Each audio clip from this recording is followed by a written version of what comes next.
खाना काहे नहीं खैलुआ बहन ले? माई अरे घुमंतुआ के चक्कर में ते अपन खून काहे जराव तरी बिटिया? सवेरे से सांच हो गई, ओकर कहीं पता चलल हैं? अरे का भाई का बताई कि का भाई? हम तो ओकरा से परेशान हो गल बानी जी। ई लेकी सवेरे से अन्न का दाना नहीं खिडल ले मुंह में, हैं? बाकी वो बहया के शरीर में न तो डर बा न तो लाज बा। अरे जब से निकम्मा गुधरा के चक्कर में पड़ल बा तब से ये दिन पे दिन बिगड़ते जा रहल बा। देखत बाड़ी ससुर के नाती के कि कहवा बा, आज ओकर छठी के दूध याद करा दे। हाँ डार्लिंग जल्दी बनाओ, बहुत भूख लगी है। हाँ बन गई, ले आओ तन। राजा राजा राजा राजा राजा राजा बाबूजी बाबूजी बहुत गुस्सा में बानी। कहाँ बाबूजी रे? यहाँ अवतरण यहाँ अवतरण तू जल्दी भाग, ना तो सब पोल खुल जाए। अरे वहाँ कहाँ जाता बाबूजी होने से अवतरण तू ना जा। ए भाई सब सामान लिए। हाँ हम संभाल ले। अरे बाप रे, हे भगवान ये दोस्ती के चक्कर में का करत पड़ी। चलो तरकारी बना दी।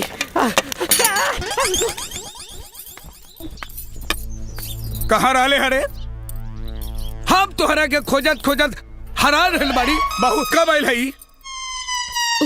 बाबूजी अरे ससुर हम तोहार ब्याह ई खातिर कैली कि तू सुधर जाबे। अरे तू सुधरबे का, उल्टे तू और बिगड़ल जा रहल बाड़े।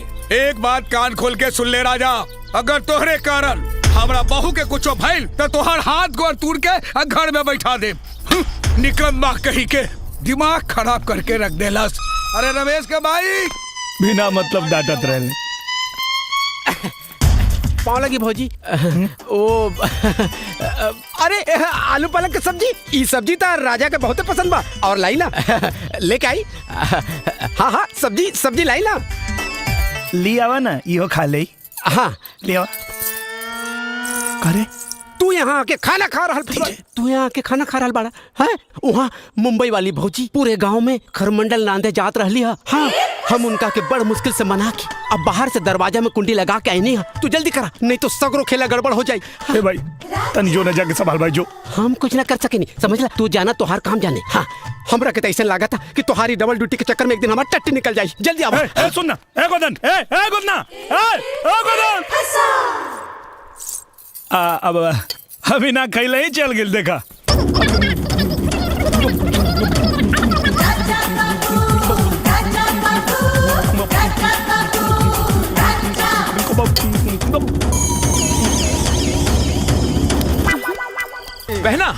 बहना सुनो तो सही। भैया ये तो सारा पाशा ही उल्टा पड़ गया।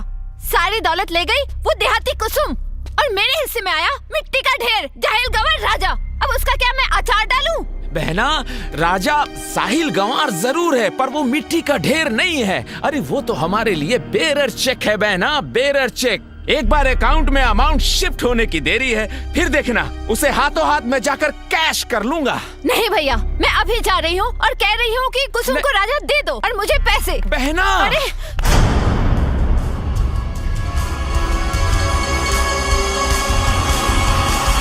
कुछ तो करना पड़ेगा ना, वरना ये राजा नाम का बोझ जिंदगी भर सर पे ढोना पड़ेगा। चिंता मत करो बहना, कोई ना कोई रास्ता निकलेगा जरूर। क्योंकि लकी के लक से भी 2 कदम आगे चलता है बहना। लकी ये सब छोड़ो, पहले ये चल के देखो वो ओल्ड लेडी जिंदा है या मर गई। मर जाए तो ज्यादा अच्छा है। आओ बहना चलो। आओ। Excuse me. आओ। डॉक्टर साहब माई के का भइल? अब माई की तबीयत कैसन बा?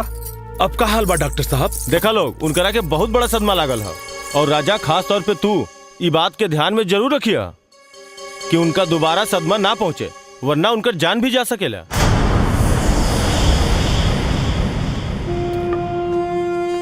सरपंच जी हम पंचायत के फैसला के सम्मान करत बानी, बाकी हमरा पंच लोगन से एगो विनती बा, जबले राजा के माई पूरी तरह से ठीक ना हो जाए तबले राजा के रोक ली, न तो बेटा के दूर जाए के गम में उस सदमा बर्दाश्त न कर पाई और मर जाए।